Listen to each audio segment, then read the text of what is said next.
the diplomats. I forgot who really the diplomats are. It's been like a week, 2 weeks. I don't even know how long it's been since I've been a chance to talk to my other compadres here about the season 6 Nexus main event.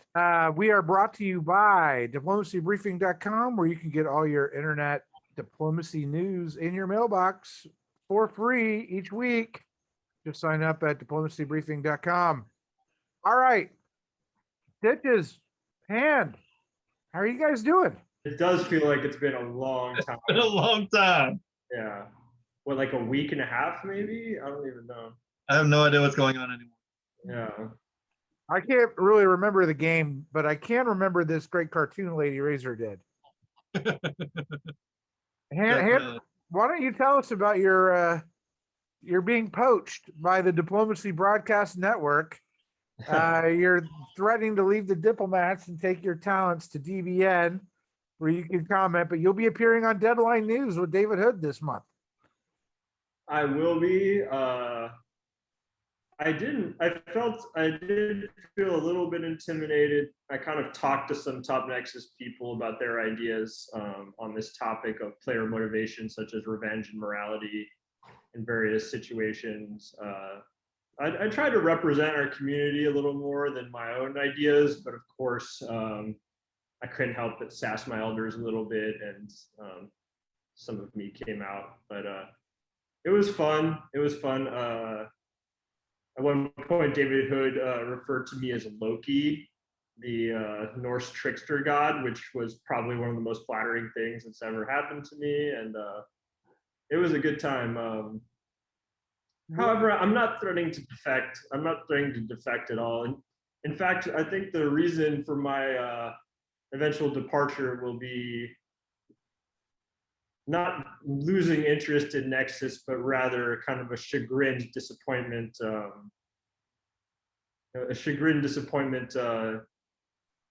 At the pace and the commitment of these finalists, I must say.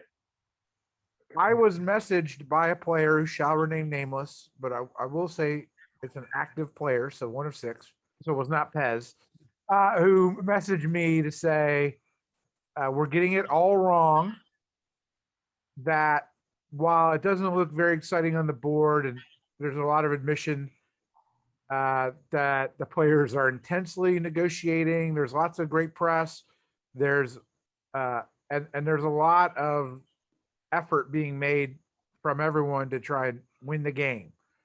And I in my head, I'm just like, show me the money, because I haven't seen that yet. Oh, I mean, I don't doubt that at all. I actually put something in public chat because this kind of strategy of delaying and barely moving, I refer to it as la nausée, which is a kind of a strategy I named, one of my own strategies, which I kind of abandoned once Stitches taught me a little bit more about how to play the social game. But it's basically when things are going badly, grinding the game to the slowest possible rate, telling everyone it's boring, trying to get people to be disinterested and just end the game. Which, and honestly, that strategy didn't really suit me, but it did work in certain situations. But I will say, I don't doubt that, right? Some of the greatest works of literature are very grinding works about just ennui and just, how crystal clear the world is when you're just depressed and doing nothing, like Salta's La Nausée. You could think of My Struggle. Like many works are like that, but though they might have some artistic value, they're not exactly, Hollywood blockbusters for the masses, Yeah, I need like a Michael Bay action movie. I need Alcatraz getting blown up. I need fireworks. I'm not getting it. I think if it's as heated as they say it is, then it's not really pouring out into chat or in the Discord at all. So I have a hard time believing it's that heated, because I feel like many other seasons fall into Discord way faster. And outside of the Max blow up, I really don't see a lot of this community engagement. But Yeah, we need to see some of this supposedly great press, but I will say, I think just from the outside, what's been kind of frustrating about this game is that there seems to be both the refusal to fight and the refusal to cooperate. We see neither great cooperation nor kind of nor impassioned duels. Things are heating up a little bit here, though, but yeah, I think that the people want blood. So before we go on to talk about the spring 1908 moves, I couldn't have actually been bothered to check out the winter after the fall here. I think I read that or saw that Russia disbanded the fleet in black, and I forget what Turkey built, but we can figure that out unless someone remembers off the top of there. Oh, I remember quite well. So Russia disbands the Black Sea, and Turkey builds an army in Smyrna. And we predicted the Turkey move, but actually all three of us, if I recall correctly, I could be wrong, thought he would keep the Black Sea. Yep, I did. Yeah. So that really surprised me. I think I said I think he's an army guy and that he would want to disband the fleet because Russia's easier to maneuver with armies. You did say that now that you mention it.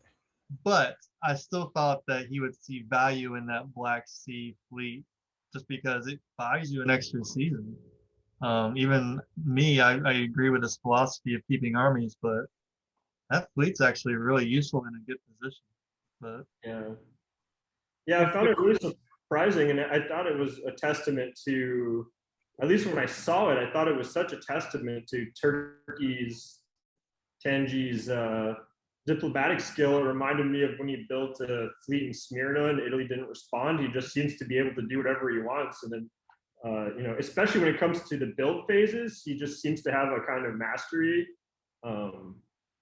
But yeah, we'll see what he does with that opportunity here. Is Ewok Turkey's dog? And if so, what kind of dog is he? obsessed with dogs. At what point in the game? Right here, or?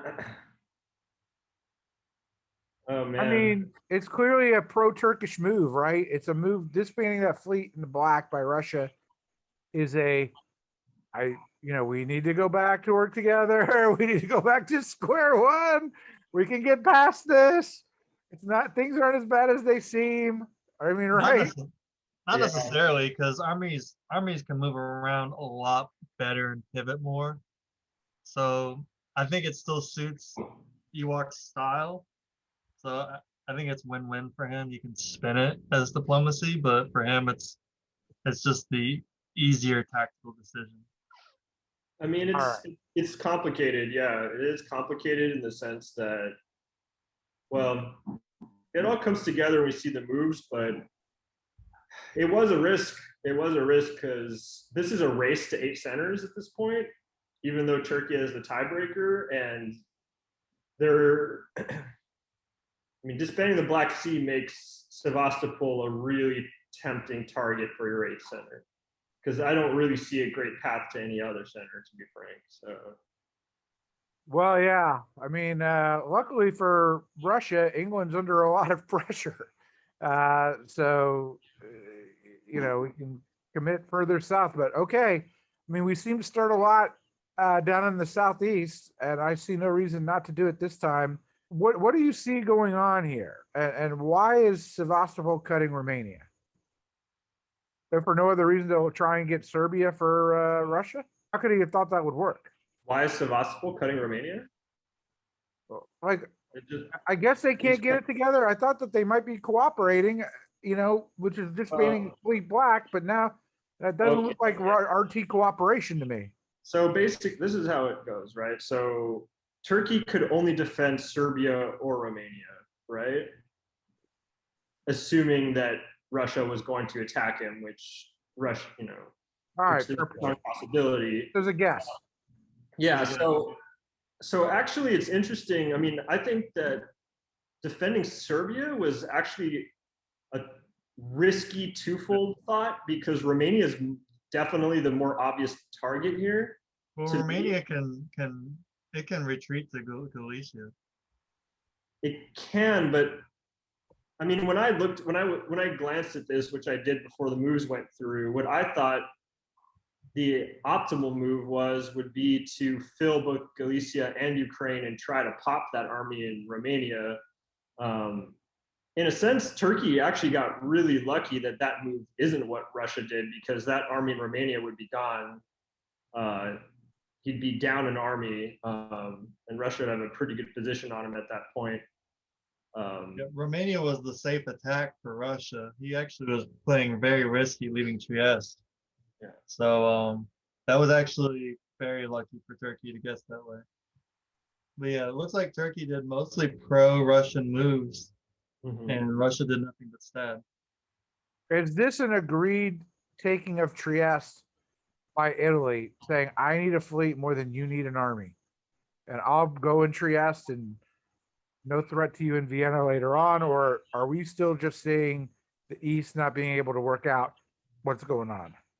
I think he was hoping that he would double hit Vienna and Trieste again, like he did before, thinking he had a whole turn to. I don't think it's planned. I think it's just a good move by Italy. I actually don't think it's planned either. I think first of all, we're in the end game here, and I think Russia has really read that a lot better than Turkey did. I think Turkey, frankly, blew their shot at winning this turn. I'm actually a little embarrassed because when Russia disbanded that fleet and I saw the path towards Sevastopol, I even joined the people dancing in the streets. You were in the revolutionary streets. I was. I joined the people in the streets. I was ready to go swimming in Tanjian's pool upon his being crowned, and then he did this. I think he really blew it here. Could you imagine if he was an Armenian black right now? Yeah, he really blew it. He needed. It's a race to an 8th center at this point. That's what it is. But as for Russia, I don't think it was a range. I think he moved Trieste correctly, predicting Italy's move. And also knowing that now he can retreat to Albania and he can actually still take Romania, because he can actually tap Serbia and double support into Romania. He can support Budapest into Romania and tap Trieste with Vienna, and that guarantees him Romania. I don't know if you guys see that, but so even though I think it would have been better to fill Galicia and take Romania that way and try to get Romania popped, still pretty good position. Now I will say, I don't know if you guys saw Kutuzov. Well, he could take Romania, but it depends on what Trieste does for Italy. No, it doesn't, because he can support Budapest into Romania and you use Vienna to tap Trieste. If Trieste goes to Budapest, it takes Budapest, but Vienna would bounce better. Oh, I see. Yeah, that's right. That's really good. Yeah, correct. You're obviously right. Yeah. However, I've noticed in public chat that the brilliant young Kutuzov pointed out that Turkey could actually retreat to Albania as well, which would completely ruin Russia's plans, which is frankly really brilliant and made me think that if I'm ever in the situation, Kutuzov is fucking banned from commenting on my game. Because Well, I I'll didn't tell do you that what. either. Ewok knows a little something about getting into a Mexican standoff with Turkey in 1908 on a mutual retreat. Yeah. Last year, the mutual retreat to Bulgaria. Yeah, it's so good. Game ending for for both of them. Right. Yeah. Not so much a Mexican standoff as a game of chicken or right. Yeah, that's right. As we called it at the time, a dick swinging contest, I believe. But yeah, I mean, they probably or maybe would have seen it, but when I saw that comment by Kutuzov, I was like, oh man, kid, you're getting banned from commenting on any of my games. You're a little too quick. But But yeah, that's another reason why I think Russia really kind of missed a little bit of an opportunity by not taking Galicia as well here, but because he could have retreated to Vienna.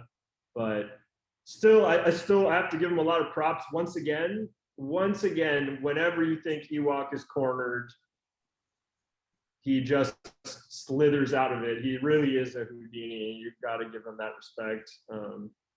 Even England pivoted away finally. Not Sort much of of. a pivot, but He finally moved Denmark. Should have done that a while ago. Yes, that's definitely true. That's definitely true. He could have. I kind of would have liked to see him put that army back in Norway, where even if you're not necessarily going to convoy it right away, I just think having more options isn't even necessarily about selecting those options. It just puts pressure on your opponent to try to cover more and to think about more permutations of what you could do. I think I would have preferred Sweden and then Norway. I would have moved the fleet, but yeah, the fleet's going to take a long while to get back into the action, though. The army becomes a factor right away. But either way, I think it's pretty clear Russia's not going to attack you, but or come down to Livonia, like start pushing your raider, try to get your ace center. That could backfire though. all right. Well, you moved to England, so we should do that. Let's move to England. It is a giving up of Liverpool, which can be taken back, given the convoy of Denmark to Edinburgh. But in getting Liverpool back, France's fleets can be put in a tremendous position in fall of 08. I don't know if this was too little, too late, or if this was the right tactical set. Really thinking about it. Yeah, he's not going to lose anything this turn. What was he thinking about Mid-Atlantic? And what is Mid-Atlantic doing? Convoy to Albania. Oh, is that what Yeah. He lost to Albania. He can't move it because he doesn't want to be Ewok. But yeah, I will say if I've withdrawn to heaven in disappointment by the time you guys interview Philip, please just refuse to ask him about Albania. Just don't care.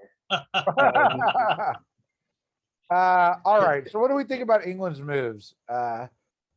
Finally, he's going to get Baltic and Denmark next year, right? That's about not going to go down.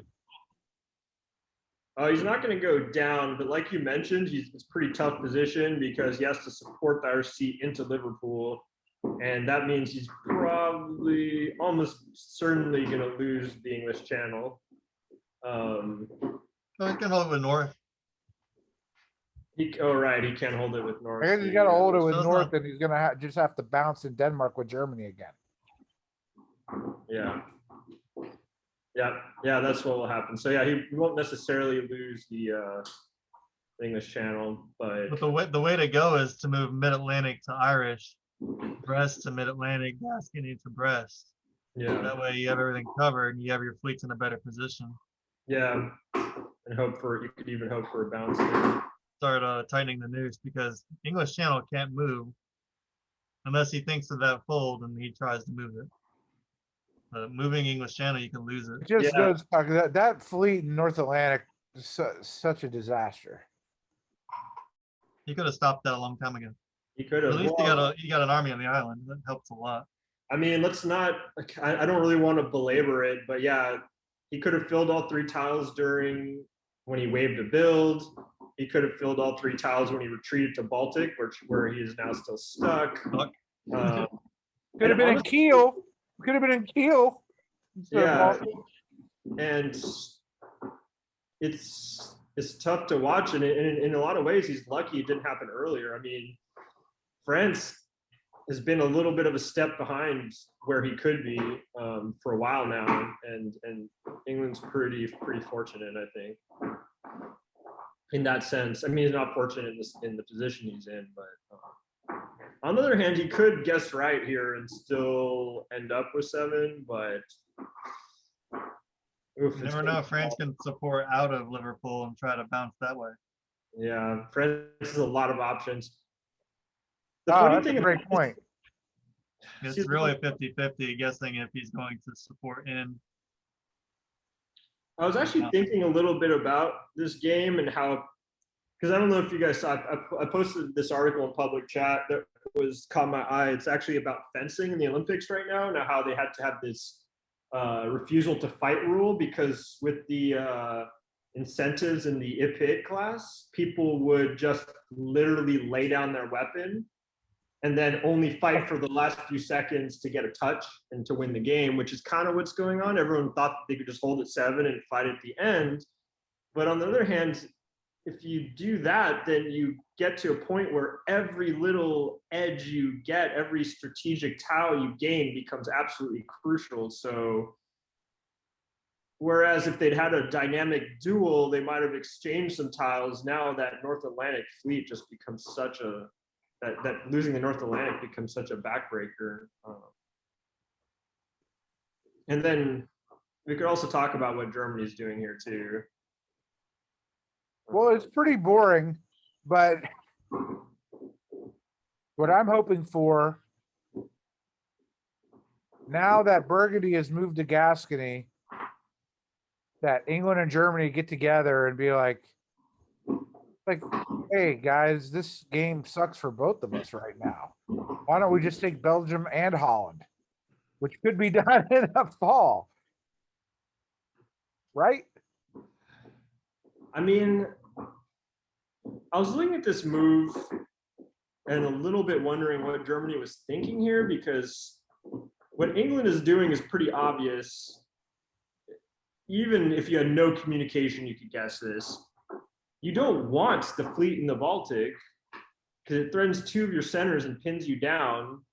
So tapping Denmark really is absurd. And it made me think that, we've been kind of blaming England for pinning Germany down and being like, what is he doing? He needs to move west. But it could also be Germany that's being intractable and uncommunicative or resentful too. I mean, this is kind of a hate play as well. I think they kind of bear a mutual responsibility for this. We'll see if they can get it together. But to your point, there is even a route for Germany to get to 6 here. If he managed to take Burgundy and shift towards the Low Countries, he can actually have Holland and Belgium pretty quickly. So that would be really cool. I'm not sure if he'll do it. Stitches. Yeah, I don't think Germany's to blame because for the most part, England can do whatever it wants and not even worry about reprisal. So I think England's just deciding to be belligerent. I mean, they're pretty mutually exclusive to me. They have a 1 tile border with no fleet. So I feel like Germany has to be aggressive as long as there's 2 units at his home centers. But England really doesn't. Just parks one thing, and all of the north is safe. So the I fact think that he England needs to get spent season Germany after into season, Holland. I think right now England needs to get Germany into Holland. Let Germany build another army and go after the soft underbelly of France. I mean, I see what you mean. Germany doesn't even need his help. He could literally take Burgundy, Ruhr, and Kiel and do that himself if England doesn't interfere. And Keith, I know that's exactly how I felt up to this point. It's just this particular move is odd to me because, yes, Germany's been pinned down by those 2 units, but why would you bounce Denmark and keep that fleet in Baltic where it's threatening 2 centers? You see what I mean? Yeah, I agree with you. Actually, I think that's a very astute point. Yeah, it's odd. But it would be amazing if we saw some late German blitzkrieg and he gets to 6 or something, kind of conch style. Meanwhile, France is kind of vulnerable, right? He's got to rely on Germany being a loyal dog, good shepherd. well, I got one thing with Germany. You can see it as him keeping that fleet in Baltic, but had Baltic convoyed to Prussia and tried to shift north in, it would have been really bad if he didn't bounce it. So I don't think it's totally 100% that he's just trying to control England. So now that that army's gone, maybe he'll let that fleet out. Yeah. But I don't think it was a bad thing that since Prussia was wide open, that he could have 3 around him fast. Maybe, yeah. Could be. Still, I that mean, that's as much as England's been attacking him, I wouldn't put it out of the question. I mean, he could have had complete protection from France. So yeah. I think they both need to let go of the hate. But also, good on France for finally having that confidence in Germany, because he should have had that confidence last term, in my opinion. Yeah, that's when you talked about that. Mhm. I'm not convinced going to Liverpool was the right move for France. I would have liked to see Norwegian. My dog's gnawing on a bone. The French League Norwegian is atrocious for England. It's awful. I mean, you pretty much just hold there and hopefully it pushes you out to give you a retreat.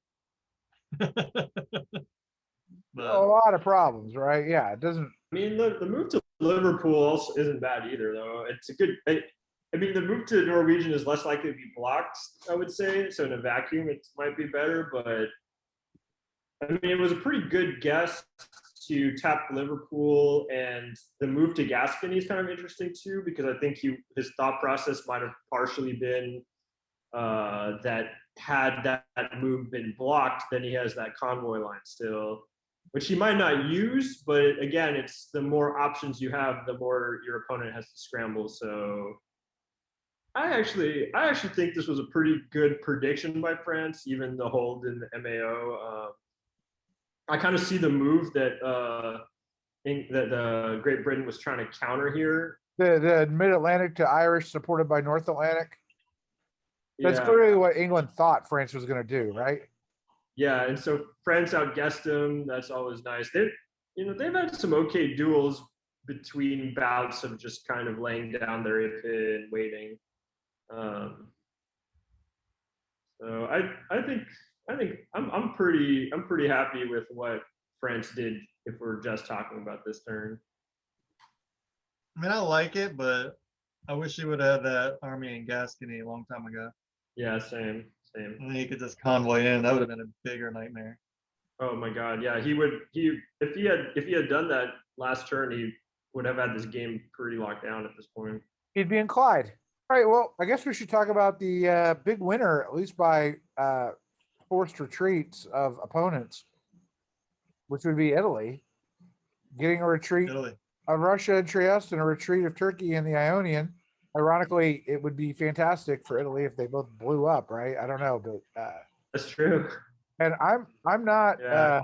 entirely unconvinced that he didn't ask for Lyon to move to Tyrrhenian. We saw that bounce last year, right? This Yeah, seems imagine really it tough. better, It's be a tough to better interpret. outcome for Italy, for Mad Max in spring 1908 than this one. That's true. This one's tough to interpret what's going on between France and Turkey. I mean, when things happen twice in a row, kind of imagine that both parties know that it's going to happen. Maybe Turkey and France are talking, but France is also leaking to Italy. Another possibility, maybe Italy and France are tightly working together, and Turkey knows that, and that's why he keeps blocking France at the Tyrrhenian Sea, because A, he doesn't want 3 fleets loaded up against him, and B, he doesn't want France in a position to kind of grab one from Italy at the very end. It's very weird. It's like who's helping Italy and who's not helping Italy, or are they both helping Italy? And it's like, if you want to attack Italy, why do you only have 1 fleet? So it's kind of like they're keeping him as a buffer state for the status quo, Yeah. because they neither of them want growth there, and neither of them can afford growth there with England and Russia on their backs. I would say for now, Italy seems to trust France more, in the sense that he left himself more vulnerable to France. I mean, France could have set up a convoy line into Italy, for instance, or the possibility of one, or the possibility of supporting into Piedmont, etc. So he seems more concerned with pushing Turkey back at the moment. Also, Is I think Italy Turkey might against Russia and Turkey, or was this like I go back to the question I asked before. What is Italy's plan with Russia, if any?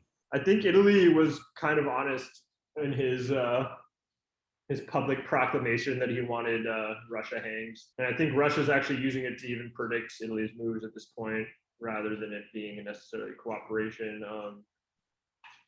It is a little tough. Again, it's the question of motivations when someone's chances to win are slim to none.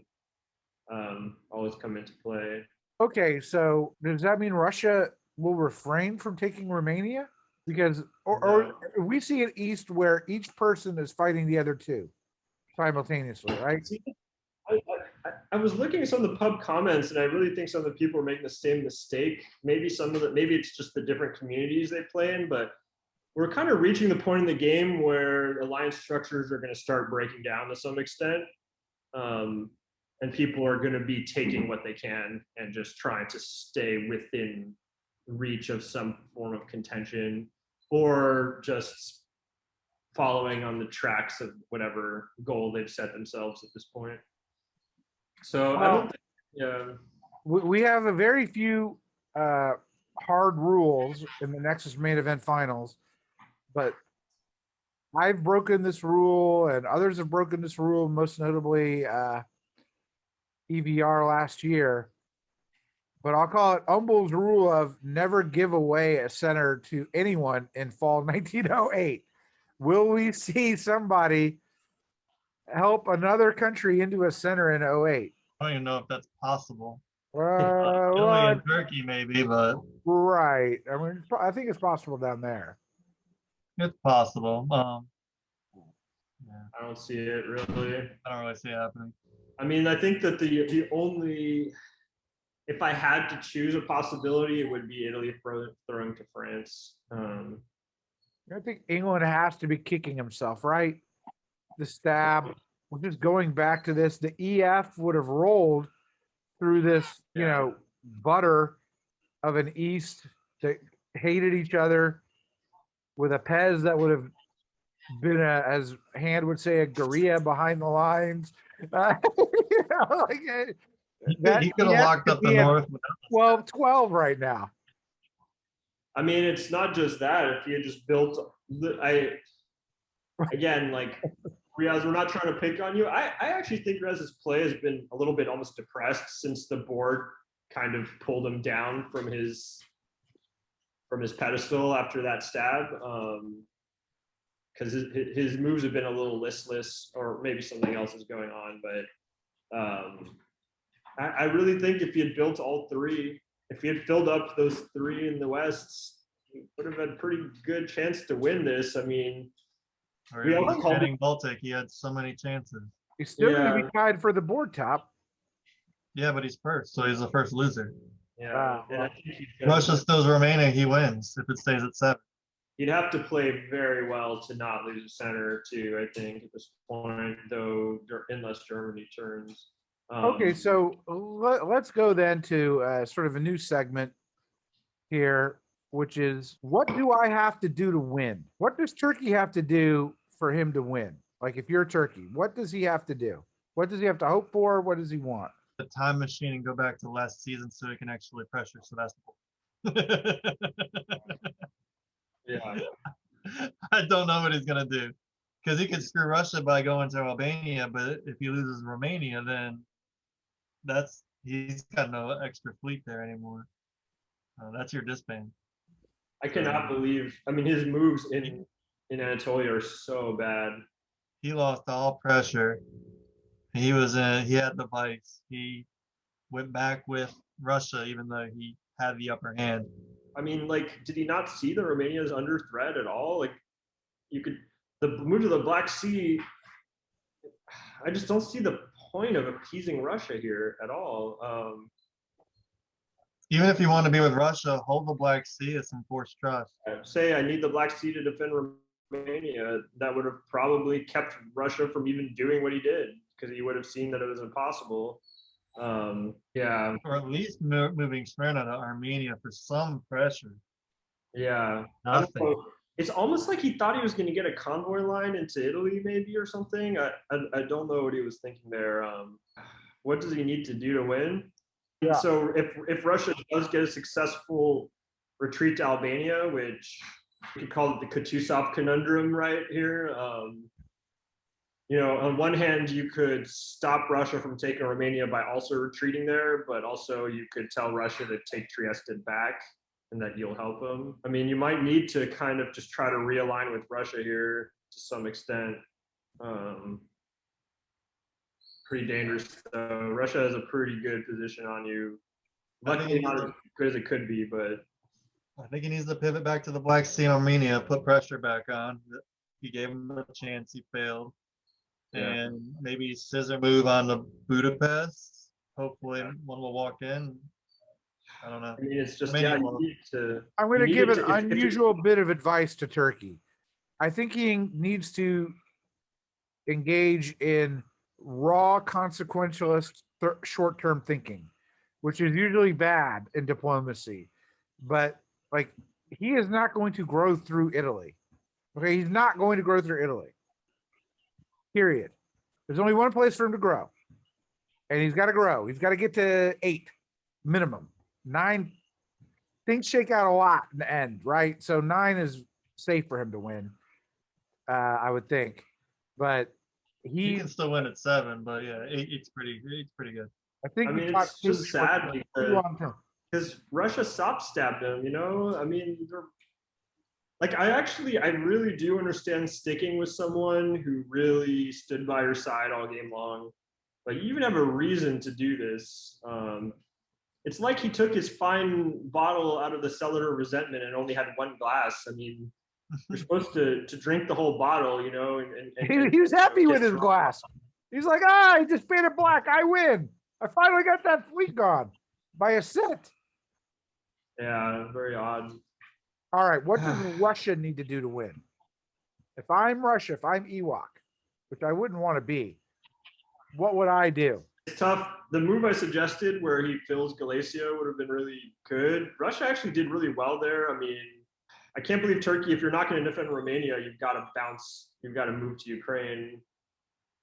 He did pretty well. Well, I guess what you have to do is you have to first message Kutuzov and say, shut the fuck up. Please stop messaging in public chat. Second, you have to convince Turkey not to retreat to Albania and say that you're going to take Trieste back. He needs to whip out the 4th hat in hand for Turkey. Yeah. So he needs, I think. Please do not retreat to Albania. There is a path to him staying at 7 and France staying at 7 and Turkey being at 6, right? Or am I wrong? No, he's at 6. Russia's at 6. Yeah, Russia and Turkey will be at 6. I mean, it is Ewok. He's Houdini. There might be a path we don't see here. It's a tough one, but yeah, he needs to take Trieste or Romania back, and then he's going to have to grab one more center somehow. The path, I think, is work with Italy and stab Italy in 09. Yeah, I just don't know if that's going to happen. You guys, I got to take a quick time out to let my dog out. All right, Stitches, you have a thought on what Russia needs to do to win? I mean, if you can get Germany to come down the Tyrol, that might be your best bet. If Germany's interested in actually king-making someone, but it's got to be through Turkey. I don't think he can push Italy either. And if he can get Italy on side for a turn or two, that'd be nice. But I just don't see it happening. All right. He's gonna get Romania back, so he might have some leverage there. But I think he's stuck. Italy's at 5, maybe. 5 Italy. Can I win? And if I can't win, who am I going to help win? I think if Italy can convince Turkey to retreat to Albania, it leaves a little power vacuum. It puts Greece into play. If he builds an army, he can start pushing Vienna. I think he has a shot. It's very, very distant, but I think he can just inch along since those two might start fighting again. I don't think, I mean, we can go back to sociological versus mathematical possibility. I think we're just giving best case scenario what they need to win. Yeah. Yeah, so I mean, yeah, I guess it's physically possible, but I don't think so. I don't think so either. And I think if I'm Italy and I have so much hatred right now towards Russia and Turkey, that my win is to gift one, if not two centers to France. It's like I a was just talking mathematically. I don't really think that he will, but yeah, with Greece and Trieste, even a walk into Marseille, you never know. isn't it? Isn't it just like a beautiful dream, like just sleeping and imagining Ed being your ally in the end game, and he's just like slightly behind. Senos.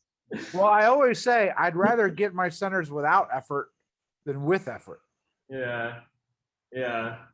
I It don't is. know if what I'm saying is correct, because if Burgundy had moved to Marseille, right, it could have. You're kind of Santa Claus with end game free centers. Oh well, yeah.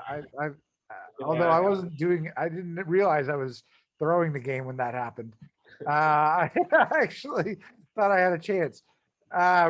Okay. Can we both, all three of us agree Germany cannot win? Uh, I mean, mathematically, like, look, he could actually take the Low Countries really fast here, and Warsaw's pretty vulnerable. Maybe Paris or Denmark. I mean, There's 6 that are possible, but yeah, there's getting 7 and being ranked 3, he's gonna have to get to 8 most likely. Oh, you're right. Yeah, yeah. You can't get to 8. Six. Yeah, Six is I don't think it's possible. gonna happen. 6 is possible. 6 is possible. 7, All right. 7's Presumably, yeah, as my dad fantasy. used to say, like we would watch the NFL together and they would say, these are the teams mathematically still in the playoffs.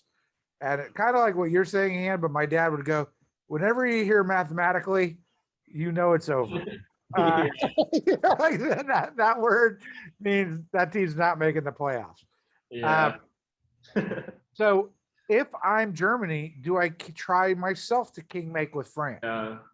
It's possible. I don't know how much ill will he has towards France and the EF in general, but I don't know Okay. what his goals are. It's almost like he's trying to make a good reputation for himself, being like, "Hey, if you leave me I promise I'll stay at 3, guys. Like, if I'm ever at 3 again, I'll be happy to stay there for to scrounge a few points off the floor or something." Can we at least agree on this? If he does king make, which maybe he won't do, it's more likely he would king make to France than to England. yeah, I think France definitely, just because I think he can see that France is probably the more loyal of the 2 of the 3. England obviously has been stabbing everybody, and Russia took about 5 years to come to his aid. So I think seeing that France was loyal and then using that loyalty to his benefit, I think he would throw to France first if he threw it all. But I think he's trying to save face more of a tactical player like he was in the beginning. So maybe he's just happy to stay where he's at. Yeah, it's hard to read. I mean, he did. I mean, to be fair, he stabbed France with England and flipped on England. But survival. yeah, that's true. But also, I will also say it's kind of odd. I mean, he could, instead of just poking endlessly at England, he could have helped Russia quite a bit more here, for instance, by moving to Tyrolia or something. So he's coming. He's helping Russia. Just take 4 or 5 more years. He's helping Russia. Yeah, exactly. In a Russian way. Yeah. He's like, I'm coming, I swear. Yeah. But that does indicate that that's maybe not his priority. So it's hard to read. I mean, I do think that when these games are so long and you put so much of yourself into them, it takes a pretty strong bond, not just to do something for the spirit of the game at the end, kind of like Conk did at the end of the last game where he could have kingmaked, but decided just to play it out. Conk got more credit for doing that than he would have for king making. Tangent did similar though. He didn't king make anybody. He got his best result too. Mm-hmm. So I don't see Turkey king making either. Not that he should. What does England need to do to win? I think England's got a couple of paths here. Maybe better paths than anyone else we've talked about so I far. don't see Russia rolling over. What if Turkey did move against Russia and Germany moved against and England helped Germany move against France? It actually reminds me of another disappointment I have with Turkey is not only did you have a path to Sevastopol that was clear and game winning, but in spite of the like kind of unconscious desire between England and Russia that we might get into later with the latest paper that we've received, there is not like the greatest relationship between England and Russia. So how are you not talking to England and carving Russia up right now? Especially when you have the tiebreaker. It's just, yeah. And the problem is now Turkey can't, it's going to be slow for Turkey to help, but it's still possible. He could still do it. You know, I could see it. I mean, I guess he could somehow slip into Warsaw or something. I don't know. I don't see anyone wanting to disrupt Russia, just because you have Turkey that's really on the cusp of winning, even through a tie. For me, it'd be more about stopping France. It's got to be your top priority, even though it seems like it's his last priority. But that's true. I don't see this bright future for England you're seeing, Ed, quite so much. I guess you could flip Germany. I'm not seeing what England gets out of Germany flipping. I see Germany getting a lot of dots, not England. His position in the lowlands in Germany slowly collapsed. He's now evacuating Denmark. He's under siege. Unless Germany helps him, I really don't see anything happening. Yeah. Why? Well, no, I mean, his path is he has to get Germany on board and he has to hope for Turkish attack on Russia. Yeah, it would have to be Germany goes all out against France. France starts to collapse, and then he stabs Germany. But okay, but you get a Turkish attack on Russia, and you have one unit in St. Petersburg where you might can take Moscow. Yeah. I mean, Russia's gonna wipe it up. I mean, Turkey's gonna wipe it up way faster if you help them. It's gonna be like you helping Austria again. Yeah, I don't see no. Well, what I'm suggesting is, if Turkey attacks Russia, Ewok is not going to want to give Turkey the win. And so one army in St. Petersburg can take Moscow in 09 and Warsaw in 10. You think it can make it to Warsaw? I don't even know. I think with the ascent of Russia. Yeah, that's a long shot. I don't. Russia did that last year. Remember when Ewok was out of it, right? Did he not try to help Austria or whoever it was he tried to help? Tried to be the good dog at the end? Yeah, the pantry of pettiness. Yeah. I don't recall exactly, to be honest. Okay. Yeah. I think France has the best chance of winning and the best chance of getting stabbed. I don't know. Italy's moved away. I mean, it would be Germany could stab France in a pretty crushing way here. That would be high drama. I don't think it's going to happen. I think France's position is really good. Even though he's kind of stumbled into it and kind of missed some opportunities. From what I see, he has a good relationship with Italy. He has a good relationship with Germany. Probably a good relationship with Russia. He is slowly kind of collapsing England's position. England can't get their fleets west. They have a bunch of stuff trapped in the east. All they really need is one more center. Turkey just completely crapped the bed here. So He did.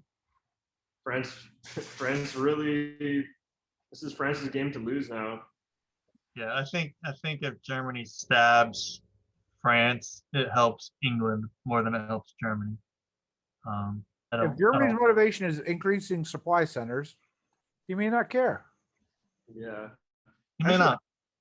If Germany stabs France, that helps Turkey or Russia, I guess. Probably Turkey the most. But all right. Trieste's decision to disband or to move to Albania, retreat to Albania. I'm assuming retreat to Albania. Does anyone see a different path? No. Turkey can retreat to Apulia, Adriatic, Greece, Albania, or Eastern Med? I would say you want to retreat to Greece or Albania. If you retreat to Greece, you want to rotate all three fleets out against Italy. If you're going that way, or if you're going to send Constantinople back into the Black Sea, you want Greece covered. So yeah, I'm saying Greece or Albania. Greece sounds good. Albania, maybe if you work something out with Italy. Italy still only has one fleet this year that can really push you. So I doubt he's gonna overextend with France right there. If anything, Naples will probably pull out to Tyrrhenian, just so he has his centers covered again.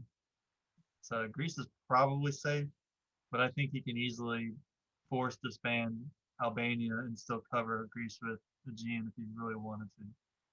But I think Greece. Yeah, Okay. I mean, yeah. I- He could convoy to Greece. I don't know. Yeah, I think it's Greece or Albania. I believe that this was a planned disband, a planned situation between Italy and Turkey.